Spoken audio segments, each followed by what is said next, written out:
자, 이번 시간에는 요즘 자주 질문 주시죠.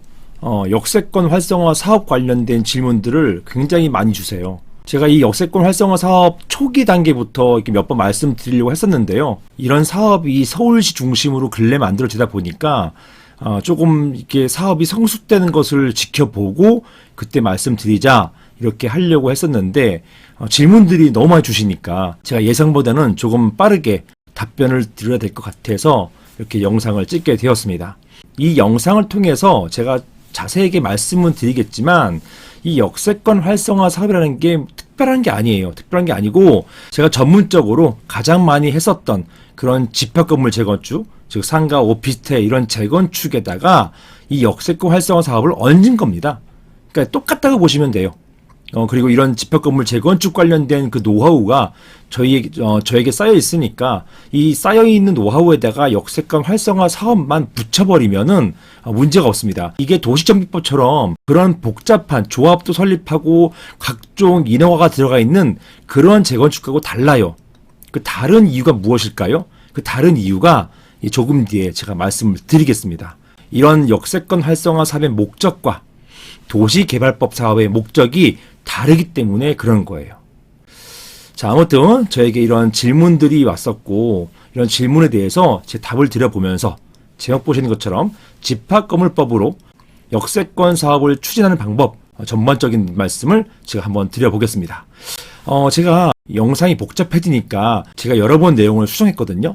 초기에 굉장히 내용을 많게 하다가 많이 복잡하게 전달하는 것보다는 가장 심플하게 그리고 정확하게 인지하실 수 있게끔 그 정도만 제가 만들었어요. 오늘 내용을 그렇게 만들었습니다.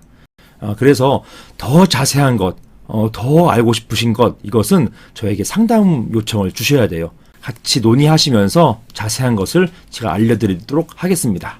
말씀드렸지만 역세권 활성화 사업이 특별한 게 아니에요. 제가 했던 집합건물 재건축에다가 이 사업을 얻는 것입니다. 실제로 진행되고 있는 곳도 상당히 많이 있고요. 자, 이제 질문에 대해서 답을 드리면서 한번 내용을 살펴보겠습니다. 제가 질문부터 읽어볼게요. 이 질문은 실제 제게 주신 질문을 각색한 것입니다. 기본 틀은 같아요. 한번 읽어보겠습니다. 안녕하세요 변호사님. 저는 저희 건물, 역건물 부동산 중개사 사무실에서 부동산에서 저에게 우편물을 보내왔습니다. 그 내용을 보니까 이래요. 그 내용을 보니까 집합건물인 저희 건물과 사실은 이렇게 집합건물 이런 용어를 쓰지도 않으셨어요. 제가 설명하기 편하도록 이 건물이 집합건물이다. 이걸 전제로 하니까 실제 집합건물이었고요. 그러다 보니까 제가 이런 내용을 추가했습니다. 이 건물은 집합건물이었습니다. 여기서는 한 50여 분 정도의 구분 소유자가 있는 그런 집합건물이었어요. 이런 집합건물인 저희 건물과 그 옆건물, 이 옆건물도 집합건물이에요. 구분 소유자 약 30여 분 계시는 그런 집합건물이었습니다.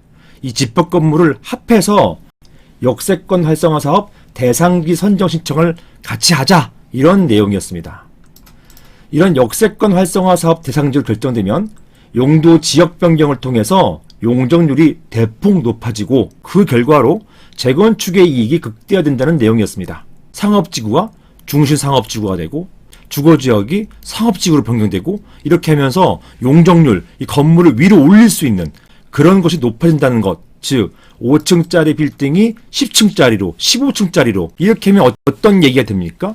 분양 수익이 엄청나다는 거죠. 높이만 지을 수 있으면 대박이라는 거예요. 물론 뭐 분양이 잘 돼야 하는 부분도 있지만 여기가 서울이거든요. 이 서울 같은 경우는 분양성이 떨어지지 않으니까. 그러니까 여기 활성화 사업 대상지도 지정만 되면 높아진 용적률에 따라 가지고 분양 수익도 극대화할 수 있다. 이런 얘기예요. 그런데요, 이 질문 주신 분은 지금 이런 역세권 활성화 사업에 대해서 다소 부정적입니다. 자, 그 이유가 저희 건물은 아직 노후화되지 않았고 현재 임대료도 큰 문제 없이 잘 들어오고 있어서 굳이 재건축의 필요성을 느끼지 못한다라는 것입니다. 자, 이런 경우에 저희 건물은 이런 사업에 반대해서 참여하지 않을 수도 있는 것이죠. 이런 질문을 주셨습니다. 옆건물 이제 30여 분, 구분 소유자 30분 되시는 옆건물에서 이 건물 재건축을 할 수 있지만 이 재건축 해봤자 몇 층 못 올리고 수익성이 없어요. 그러다 보니까 대지를 넓혀서 즉 옆에 있는 건물까지 합쳐가지고 하면은 합쳐가지고 재건축할 수도 있겠죠. 하지만 그래봤자 용적률이 많지 않단 말입니다. 뭐 5층짜리를 7, 8층, 10층짜리로 올려봤자 소용이 없어요. 나머지 공사대금 다 빠져나갈 것이니까요. 그게 아니고 대폭 높여야 되는데 그러기 위해서 이런 역세권 활성화 사업 대상지로 선정되겠다는 것입니다. 자, 그런 제안을 한 거예요. 이런 경우에 우리는 참여하지 않겠다 이렇게 할 수 있는 것이냐. 보통 아파트 재건축 같은 이런 도시정비법상의 재건축 같은 경우는 정비구역으로 묶여 있어서 이 통으로 이 토지 소유자들이 일부만 동의하면은 나머지 분들이 반대한다 하더라도 이 전체적으로 건물이 다르더라도 그 전체적으로 재건축할 수가 있잖아요. 나와 상관없이 그 재건축에 끌려간단 말입니다. 그런데 상 같은 경우도 그런 것이냐? 우리도 그냥 끌려가는 거 아니에요? 자, 이런 우려 때문에 저에게 질문을 주셨던 사안입니다. 자, 그러면 여기에서 먼저 역세권 활성화 사업에 대해서 간략하게 살펴볼게요.